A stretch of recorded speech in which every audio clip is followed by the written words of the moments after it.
Still morning. Good morning, everyone. Judge Kaplan, and we will address the LTL Management fee dispute this morning.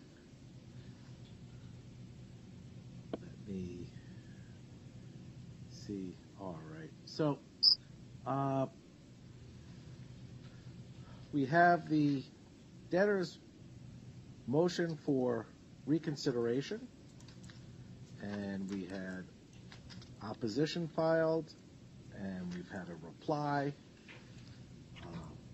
Let me start with that, and this is all relative to the fees of Houlihan Lokey as approved by the court in its prior fee award.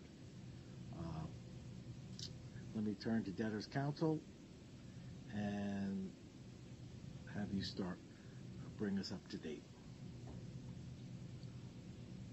Your Honor, it's James Lawler and Joseph Pacelli from Olmouth Warren Deutsch on behalf of LTL. Mr. Pacelli is going to address the motion. And I also believe Dan Prieto is from Jones Day is on the line as well. All right. Thank you.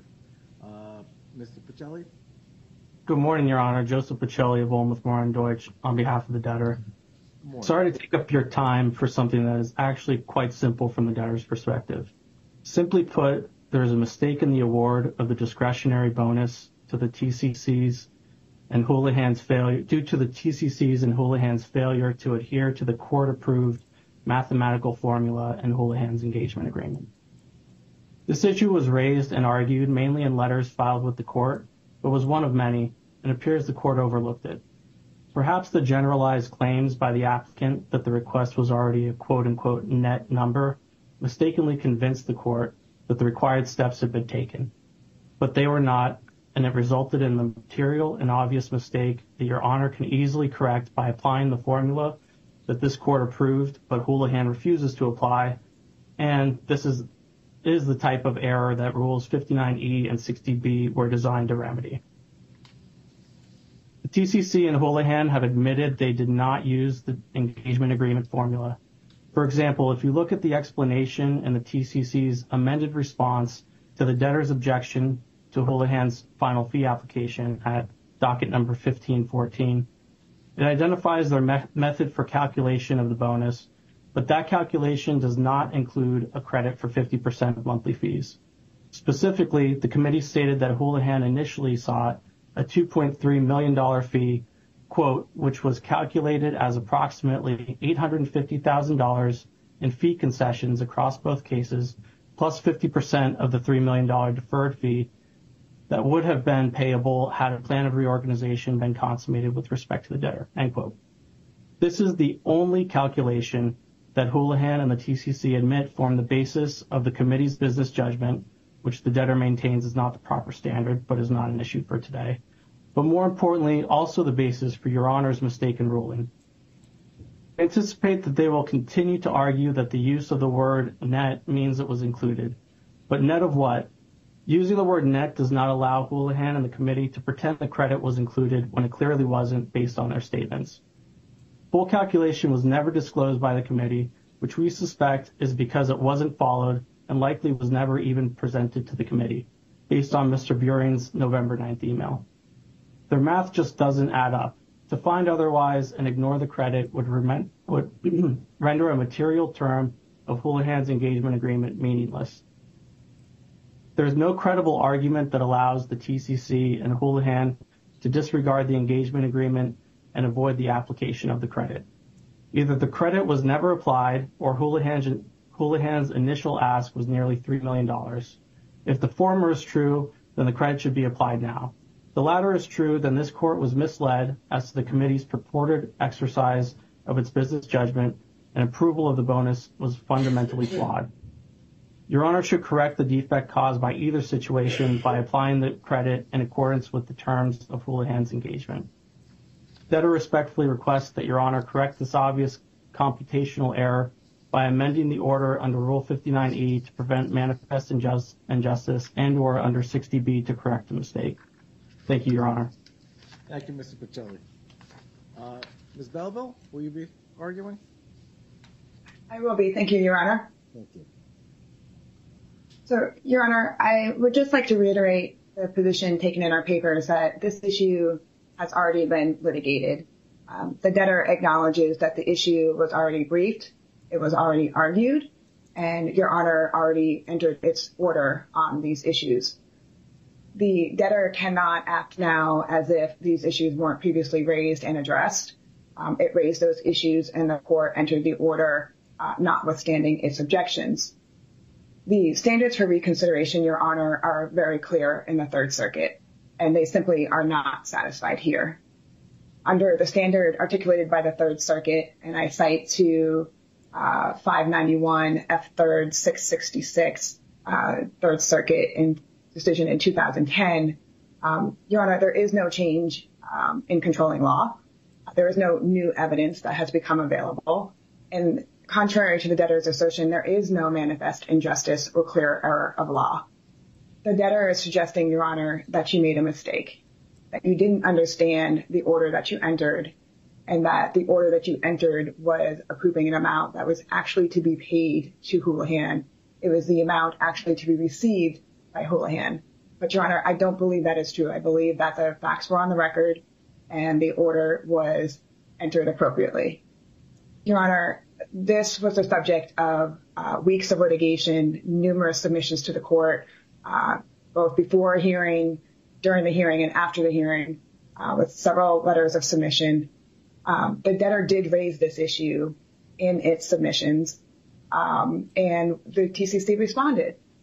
Let me just back up a little bit here. There is a technical mechanics for calculation of the discretionary fee in the retention agreement. There's no dispute about that. The TCC acknowledged that in its papers. The TCC also noted in its papers that that calculation was in fact done. But as a business matter, Your Honor, the TCC was not focused on a headline number. The TCC was focused on the amount actually to be paid to Houlihan. Under the retention agreement, the TCC was charged with determining what additional compensation would be paid to Houlihan as a result of its efforts in the case. So naturally, as a result of that, Your Honor, the TCC's negotiations with Houlihan focused on the amount of additional compensation that would be paid to Houlihan.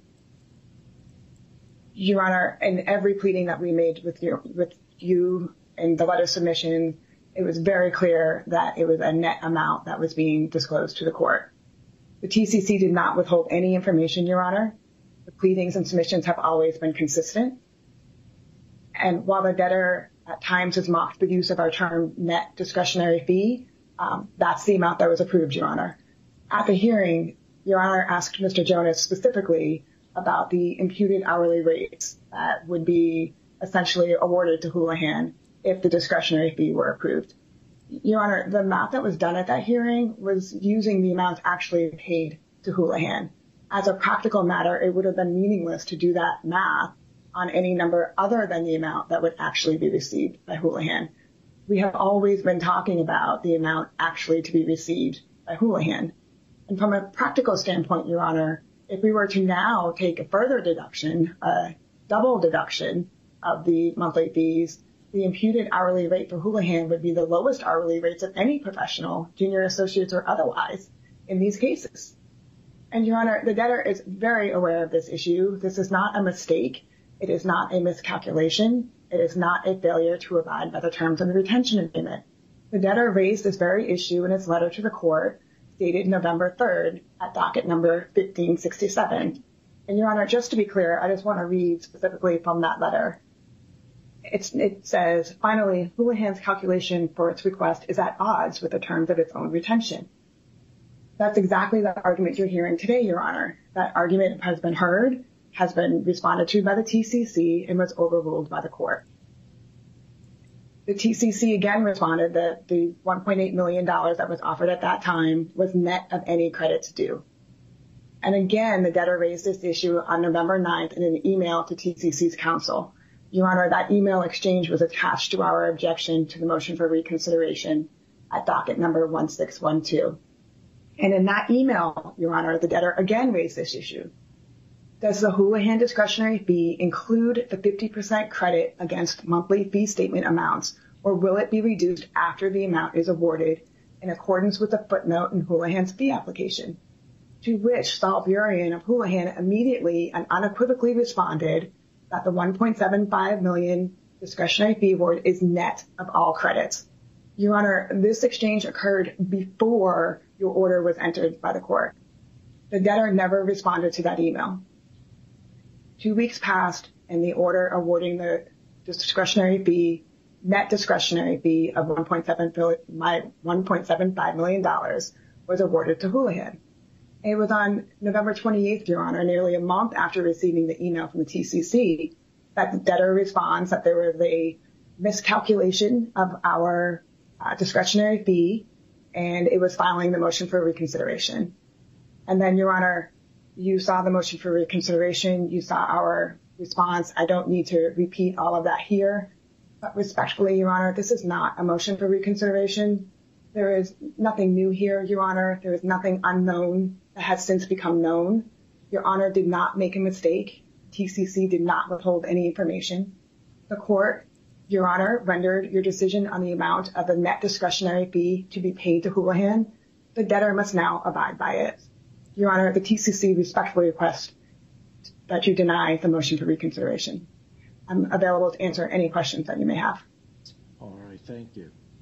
Does anyone else wish to be heard? Mr. Burien, you're holding your tongue? On the advice of counsel, Your Honor. Smart counsel. All right. Your Honor, if I may just Yes. quickly just respond to a few points made by Mr. Will. I think that this is a clear case. There's many similarities between this case and In Re Energy Future Holdings, which is 575 BR 616. In that case, the court granted reconsideration regarding a termination fee because the underlying record was confusing and incomplete. And that's exactly what happened here. I mean, if you add up the numbers in their stated ad hoc calculation, it yields a total of $2.35 million. Taking their calculation and thinking about it as a ledger, on one side you have debits and on the other side you have credits. Here the debits are $850,000 for concessions and $1.5 million for the deferred fee, but Houlihan apparently only asked for 2.3. This was the starting point, not some higher amount. On the other side, you should have the credit for monthly fees of over $680,000. But the credit for monthly fees is not part of their equation, because if it was, there would need to be an additional debit to get to the $2.3 million initial ask. On October 18th, Mr. Burien told this court that Houlihan initially asked for $2.3 million and explained their calculation. Houlihan didn't ask for $2.3 million plus $680,000. Rather, Mr. Burien stated, quote, "We asked for $2.3 million. We thought 50% of our disclosed deferred fee plus the amount of money that we had given in fee concessions between the two cases, roughly $850,000, was fair." End quote. And with that, the debtor respectfully requests that Your Honor correct this obvious computational error by amending the order to prevent manifest injustice, or to correct a mistake. Thank you. All right. Thank you, counsel. Your Honor, Yes. could I respond? Do you mind? I'll just take a moment. That's fine. I understand the debtor raised this argument in its reply as well. Your Honor, the testimony from Saul Burien and the submissions in the TCC's reply and letter submissions all went to the amount that was to be paid by Houlihan. To be clear, Your Honor, when Houlihan entered into negotiations with the TCC, there was an understanding that there was a headline number and that there were monthly fee credits to be reduced. But the number that was negotiated, Your Honor, was the amount to be received by Houlihan. We could do the technical requirements of showing you that math, but at the end of the day, Your Honor, the approval was the amount to be received by Houlihan. There was nothing incorrect about the testimony provided by Houlihan, Your Honor.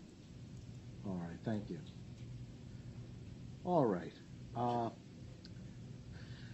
So it appears that after about $179 million or so in professional fees over 2 cases, we're down to maybe the last $500,000 in dispute.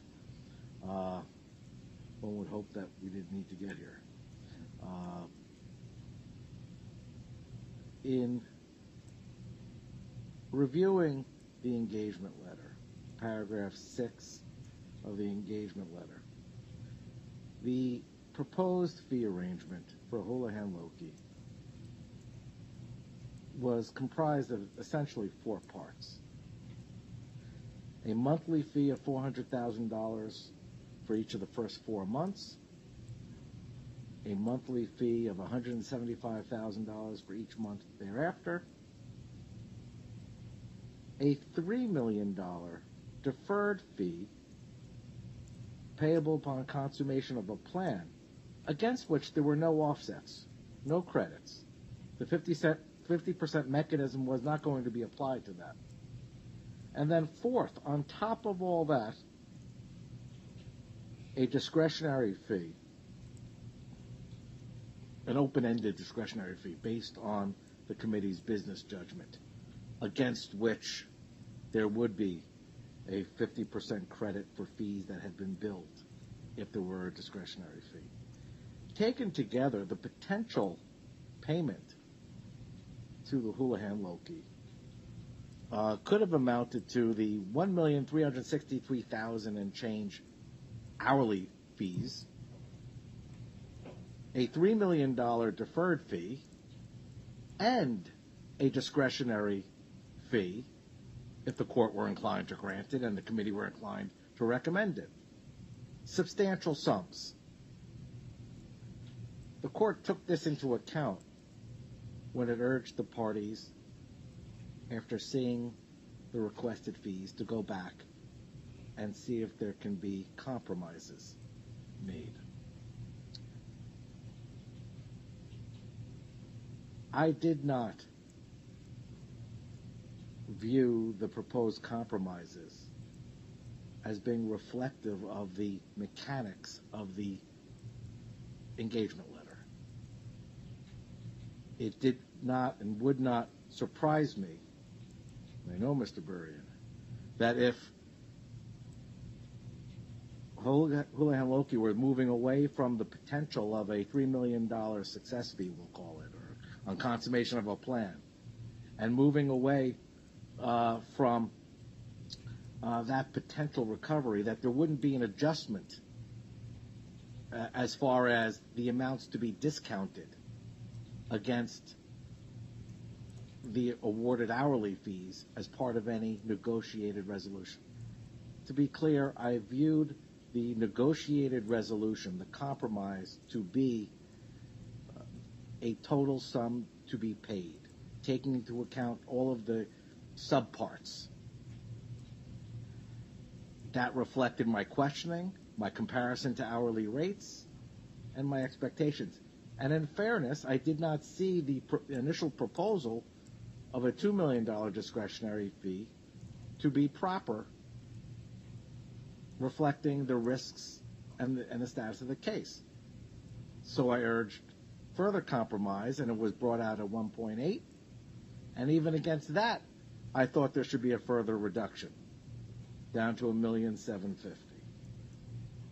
That is the amount that I expected to be paid on top of the hourly fees. At no point did the court consider that there would be credits applied, because the court viewed the whole process as a give and take, a restructuring of the initial agreement into something that was more palatable. The court is not going to reconsider its award, stands by its earlier decision, understands the debtor's frustration, but also understands that there were meaningful compromises made in even calculating a discounted discretionary fee. And to go back into how that was calculated specifically serves no purpose, since the award contemplated by the court was to be the amount so received in total.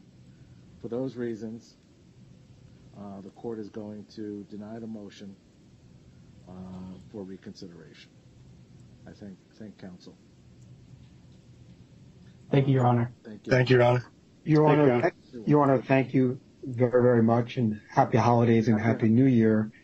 Just in case there's further litigation, I think the court meant to say monthly fees and the discretionary fee, the billable rates were presented as part of argument, right? But they were monthly fees, just to clear the record. And we should have a clear record before we're back here again at another time. But yes, I agree. So I wish everybody happy holidays, and who knows where I'll see you all again. Happy holidays. Happy holidays, Your Honor. Thank you. Some of us